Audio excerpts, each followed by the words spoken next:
Question છે wild life century એટલે કે અભયારણ્ય અને રાષ્ટ્રીય ઉદ્યાન આ બંનેની વિશે જે છે વિધાન આપેલા છે. પહેલું વિધાન શું કહે છે એ જોઈએ કે વન્યજીવ અભયારણ્યમાં માનવ પ્રવૃત્તિઓને મંજૂરી આપવામાં આવે છે અને તેની કોઈ નિશ્ચિત સીમાઓ હોતી નથી. સાચી વાત કે ખોટી વાત? અભયારણ્ય જે છે અભયારણ્ય એની અંદર માનવ પ્રવૃત્તિ એને મંજૂરી આપવામાં આવે છે અને તેની કોઈ નિશ્ચિત સીમા હોતી નથી. ચલો પહેલું વિધાન થોડું સાઈડમાં રાખીએ. પછી રાષ્ટ્રીય ઉદ્યાનમાં માનવ પ્રવૃત્તિઓને મંજૂરી હોતી નથી અને તેની સીમાઓ નિશ્ચિત અને વ્યાખ્યાયિત હોય છે. અને ત્રીજું વિધાન એવું કહે છે કે એક વન્યજીવ અભયારણ્યને રાષ્ટ્રીય ઉદ્યાનમાં અપગ્રેડ કરી શકાય છે પરંતુ રાષ્ટ્રીય ઉદ્યાનને અભયારણ્યમાં ડાઉનગ્રેડ કરી શકાતું નથી. તો આવા જે છે ઓપ્શન આપેલા છે. તો પહેલાં મોસ્ટ ઇમ્પોર્ટન્ટ તમને બંને વચ્ચેનો ભેદ ખબર હોવી જોઈએ. બંને વચ્ચેનો ભેદ આપણે ખાલી એક જ કીવર્ડના આધારે સમજી લઈશું.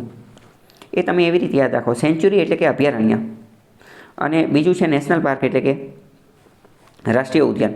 તમે ખાલી મને એટલું કહો કે આમાંથી કયું કેન્દ્ર સરકાર અંતર્ગત આવે અને કયું રાજ્ય સરકાર અંતર્ગત આવે, વિચારીને કહો તો.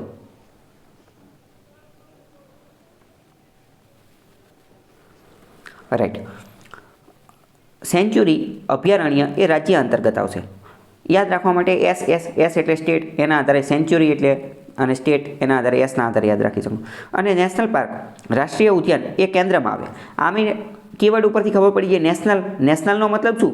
નેશનલનો મતલબ રાષ્ટ્રીય, તો રાષ્ટ્રીય મતલબ કેન્દ્ર. તો હવે તમે વિચારી કહો વધારે પ્રોટેક્શન વધારે સંરક્ષણ કોને મળેલું હશે?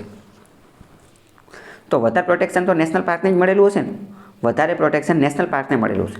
તો શું માનવ પ્રવૃત્તિ હ્યુમન એક્ટિવિટીઝ નેશનલ પાર્કમાં કરી શકાય? તો કે માનવ પ્રવૃત્તિ ન કરી શકે. માનવ પ્રવૃત્તિ કરી શકાય નહીં. જેમ કે પશુ ચરાણ અને બીજી અમુક એક્ટિવિટી હોય તો એ નેશનલ પાર્કમાં કરી શકાય. પણ શું એ સેન્ચ્યુરીમાં કરી શકાય? તો કે હા, અમુક રેગ્યુલેટરી ધોરણોને ધ્યાનમાં રાખી અને કરી શકાય. અહીંયા હું એવું નથી કહેતો કે કરી જ શકાય, પણ અહીંયા આપણે બંનેના કમ્પેરિઝનની વાત છે. તો નેશનલ પાર્કમાં ન થઈ શકે પરંતુ સેન્ચ્યુરીમાં થઈ શકે. આટલું ખ્યાલ આવ્યો કે ન આવ્યો?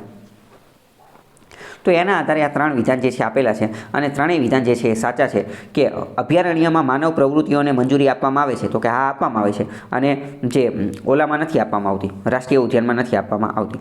અને રાષ્ટ્રીય ઉદ્યાન છે તો એની સીમાની દરેક વસ્તુ જે છે એ નિશ્ચિત હોય છે.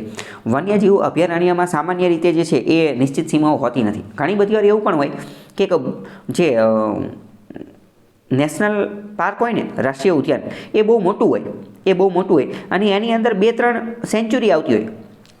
2 કે 3 જેટલા અભયારણ્ય ભેગા થઈ અને એક બહુ મોટું રાષ્ટ્રીય ઉદ્યાન બનાવતા હોઈ શકે છે. જેમ કે ગીર નેશનલ પાર્ક, તો એ શું છે? ગીર નેશનલ પાર્ક એ રાષ્ટ્રીય ઉદ્યાન છે. તો એ ગીર નેશનલ પાર્ક રહ્યું ને, એની અંદર 2-3 અલગ પ્રકારના અભયારણ્ય આવેલા છે.